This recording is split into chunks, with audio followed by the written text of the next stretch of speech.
gestion du temps. Un entrepreneur évolue avec des ressources. Un entrepreneur évolue avec des ressources, avec des moyens. Mais lorsqu'on parle de ressources et de moyens, les gens voient directement l'argent.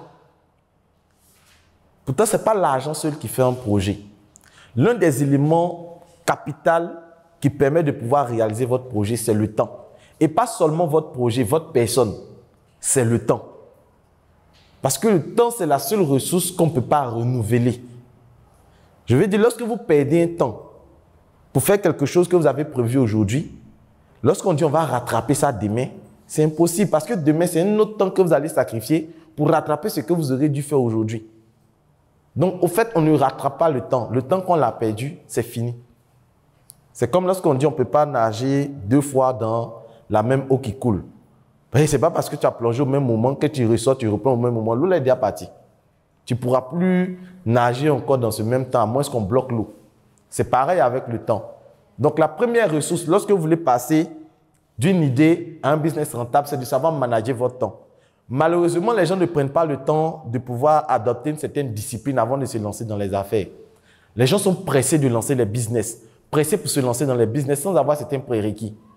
Et ça fait que la personne va lancer un business, il vient à 10 heures. Il y a déjà 10 clients qui sont passés derrière lui depuis 7 heures ou 8 heures. Et il va dire ça ne marche pas. Donc, il faut une certaine discipline au préalable avant de commencer à parler d'argent, de business, tout ça. Donc, le premier élément ou la première ressource, c'est le temps. Donc, nous allons voir 8 stratégies de la gestion du temps.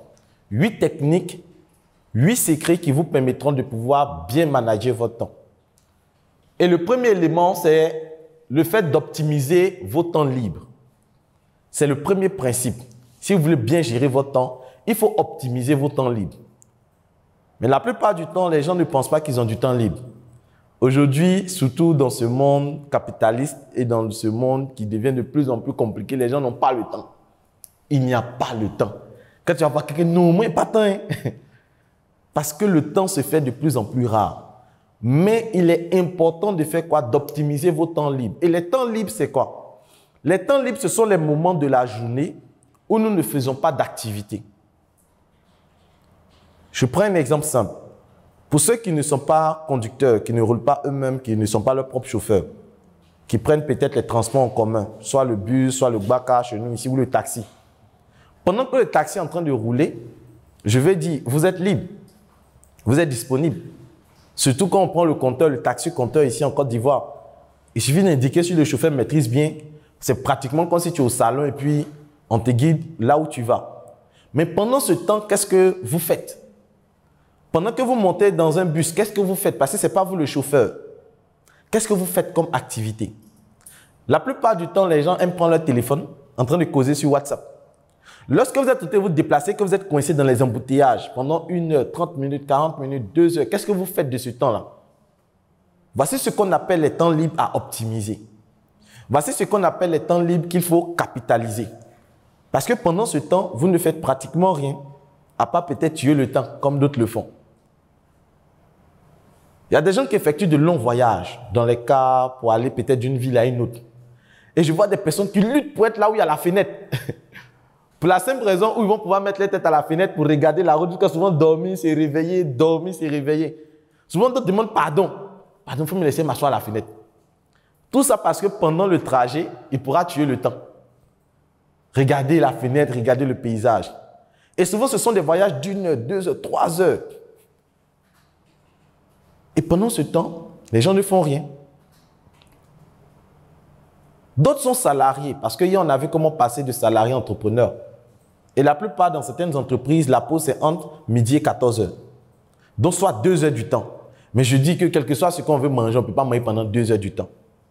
Donc, même quand on est salarié, entre midi et 2, qu'est-ce que vous faites de ce temps-là?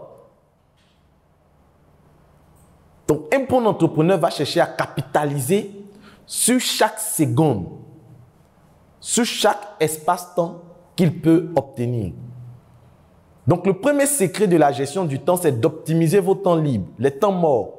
Vous devez capitaliser là-dessus. Et comment capitaliser là-dessus? La première chose, c'est d'avoir des livres. Vous pouvez prendre un livre et pendant que vous êtes dans le bus en train de rentrer à la maison, vous lisez. Cela va vous permettre de pouvoir lire plusieurs livres. Si vous prenez ce challenge aujourd'hui, de prendre un livre et à chaque fois que vous partez au travail, vous lisez. Dès que vous arrivez au travail, vous laissez le livre. Quand vous repartez à la maison, vous lisez. Quand vous revenez au travail, vous lisez. Vous allez voir que vous allez finir des livres. Rien qu'en cours de route. Donc voici un exemple de choses que vous pouvez faire. En dehors des livres physiques, aujourd'hui, il y a des livres audio. Et si vous n'avez pas de livre audio, il suffit juste de me faire signe après, je vous donne quelques livres audio. Donc vous mettez les livres audio dans votre téléphone et pendant que vous êtes en train de partir, vous mettez les écouteurs et vous suivez la lecture. Et aujourd'hui, il y a des formations vidéo. Vous pouvez mettre des écouteurs et puis suivre des formations vidéo. Vous pouvez aller sur YouTube, taper formation, n'importe quel type de formation, mais développement personnel. Vous mettez les écouteurs et vous suivez pendant que vous êtes dans le car. Et moi, je fais quelque chose qui est encore plus extraordinaire.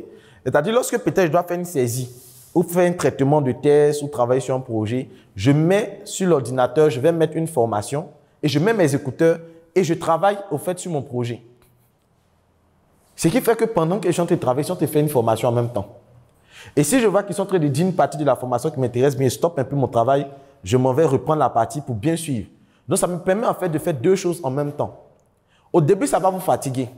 Mais je vous assure qu'après, avec le temps, le cerveau va finir par s'adapter et vous allez pouvoir suivre des formations tout en travaillant. Et c'est ça, optimiser ses temps libres. C'est ça, optimiser ses temps libres. Donc, à chaque fois que vous avez du temps libre, vous devez soit être en train de lire un livre qui peut être physique, qui peut être audio, soit regarder une vidéo, ou soit partir dans des conférences. Partir dans des conférences, vous asseoir, écouter ce genre de conférences parce qu'il y a des conférences gratuites, il y a des after-work. Vous devez partir dans ce genre d'endroit. Les week-ends, vous devez planifier votre week-end. Il y a des gens qui prennent tout le week-end pour sortir, aller à la plage, se détendre, que nous on a travaillé du lundi au vendredi, c'est le moment de se détendre. Donc, quand on est entrepreneur, la détente, ça devient de plus en plus rare. Pas que ce n'est pas important, mais on ne peut pas passer toute une journée à se reposer. Ce n'est pas possible. C'est trop. C'est exagéré. Comme quelqu'un me le dit, c'est beaucoup trop. Donc, il faut optimiser ses temps libres. Premier secret de la gestion du temps. Deuxième secret de la gestion du temps, 20% de planification, 80% d'action. La loi de Pareto. C'est-à-dire que lorsque vous vous réveillez, vous devez planifier votre journée. Et vous devez toujours planifier, 20% de planification. Sortir et passer directement à l'action, c'est mauvais. Passer toute sa journée aussi en train de planifier, il a fait ça, c'est mauvais. Vous devez passer 20% de planification et 80% d'action. Et comme je l'ai dit ici, une journée non planifiée est une journée perdue. Si vous vous réveillez le matin et que vous n'avez pas établi ce que vous devez faire dans la journée, vous allez perdre votre journée. Et une fois que midi arrive, si vous n'avez pas optimisé votre temps, sachez que ça sera très compliqué d'optimiser votre journée. Très compliqué. Et on ne planifie pas dans la tête. Il y a des gens qui se réveillent, il a fait ça, il fait ça, il fait ça, il fait ça. C'est fini. On ne planifie pas dans la tête. Lorsque tu te réveilles, tu dois avoir ce qu'on appelle une to-do list. La to-do list, c'est quoi? C'est une feuille. Ça peut être votre feuille, ça peut être votre bloc-notes dans le téléphone où vous allez marquer ce matin, je dois partir suivre une formation. Je dois partir faire une livraison. Je dois contacter 10 prospects. Je dois faire une publication sur ma page qui parle de temps. Voici une to-do list. C'est-à-dire, on va mettre des grandes idées de ce qu'on doit faire afin de pouvoir optimiser. Et à chaque fois que nous serons en train de travailler, on va soit entourer ou marquer d'une couleur ce qu'on a déjà réalisé. Donc ça, c'est très important lorsque vous devez gérer votre temps. Fixez des objectifs chiffrés et datés. Chiffrez, les objectifs que vous fixez toujours doivent être chiffrés.